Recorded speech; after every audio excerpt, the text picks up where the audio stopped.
യുവജനങ്ങളുടെ സർഗ്ഗശേഷിയെ പരിപോഷിപ്പിക്കാൻ ലക്ഷങ്ങൾ മുടക്കി സർക്കാർ ആണ്ടുതോറും നടത്തിവരുന്ന കേരളോത്സവം പലയിടങ്ങളിലും കടമ കഴിക്കൽ ചടങ്ങാകുന്നു. പങ്കെടുക്കാൻ മത്സരാർത്ഥികളെയും കാഴ്ചക്കാരായി പൊതുജനങ്ങളെയും കിട്ടാതെയാണ് പല പഞ്ചായത്തുകളിലും കേരളോത്സവം കൊണ്ടാടുന്നത്. യുവാക്കളുടെ കലാകായിക കഴിവുകൾ പരിപോഷിപ്പിക്കാൻ സംസ്ഥാന യുവജനക്ഷേമ ബോർഡ് സംഘടിപ്പിക്കുന്ന കേരളോത്സവം തദ്ദേശ സ്വയംഭരണ സ്ഥാപനങ്ങളുടെ കടമ കഴിക്കൽ ചടങ്ങായി മാറുന്നു. ആസൂത്രണ പിഴവും കെടുകാര്യസ്ഥതയും കൊണ്ട് ഖജനാവിലെ കോടികളാണ് വർഷം തോറും ഇതിനായി കളഞ്ഞുകുളിക്കുന്നത്. 2014 കേരളോത്സവത്തിന്റെ പ്രാഥമിക മത്സരങ്ങൾക്ക് തുടക്കം കുറിച്ചെങ്കിലും പതിവ് പരാതികൾ ഒഴിയുന്നില്ല. ആളൊഴിഞ്ഞ സ്റ്റേഡിയങ്ങളും ആസ്വാദകരില്ലാത്ത ഓഡിറ്റോറിയങ്ങളും സാക്ഷിയാക്കിയാണ് മത്സരങ്ങൾ പലതും നടക്കുന്നത്. ഗ്രാമ, ബ്ലോക്ക് പഞ്ചായത്തുകൾ, മുനിസിപ്പാലിറ്റി, കോർപ്പറേഷൻ, ജില്ലാ പഞ്ചായത്ത്, സംസ്ഥാന തലങ്ങളായിട്ടാണ് യുവജനക്ഷേമ ബോർഡിന്റെ ധനസഹായത്തോടെ എല്ലാ വർഷവും കേരളോത്സവം സംഘടിപ്പിക്കുന്നത്. ഗ്രാമപഞ്ചായത്ത് പ്രസിഡന്റ്, ചെയർമാനും സെക്രട്ടറി, കൺവീനറുമായുള്ള സംഘാടക സമിതിക്കാണ് മത്സരങ്ങളുടെ നടത്തിപ്പിന്റെ ചുമതല.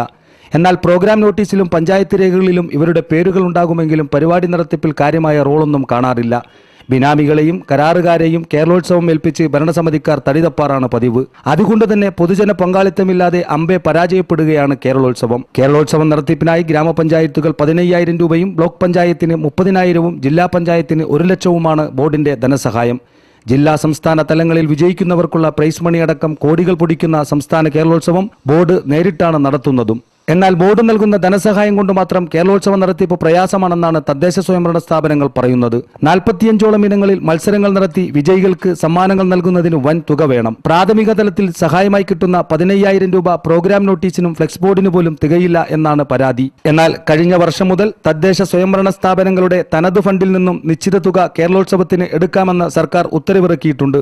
ഇതുപ്രകാരം പഞ്ചായത്തുകൾക്ക് 50,000 രൂപയും ബ്ലോക്ക് പഞ്ചായത്തുകൾക്ക് 1 ലക്ഷം രൂപയും അധികമായി കേരളോത്സവത്തിലേക്ക് വകമാറ്റാം. പൊതുജനങ്ങളിൽ നിന്നും പിരിവെടുത്ത് പലയിടങ്ങളിലും കേരളോത്സവം കൊഴുപ്പിക്കുന്നതുമുണ്ട്. പക്ഷേ ഈ പണപ്പിരിവ് അഴിമതിക്ക് വഴിവെക്കുകയാണ്. മുൻവർഷങ്ങളിലെ വരവ് ചെലവ് കണക്കുകളിൽ അവ്യക്തത നിലനിൽക്കെയാണ് ഇത്തവണയും കേരളോത്സവം നടക്കുന്നത്. ഭരണ പ്രതിപക്ഷ ഭേദമില്ലാതെയാണ് പല പഞ്ചായത്തുകളിലും കലയുടെ പേരിലുള്ള ഈ കൊള്ള അരങ്ങേറുന്നത്.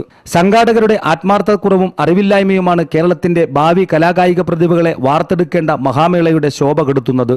സർക്കാർ കാര്യം മുറ പോലെ എന്ന പൊതുതത്വം കേരളോത്സവത്തിലും ചില ഉദ്യോഗസ്ഥർ മുറുകെ പിടിക്കുന്നതും പരാജയത്തിന് മറ്റൊരു കാരണമാണ്. ചാനൽ ഡി സ്പോർട്സ് ഡെസ്കിൽ നിന്നും റിയാസ് കുട്ടമശ്ശേരി.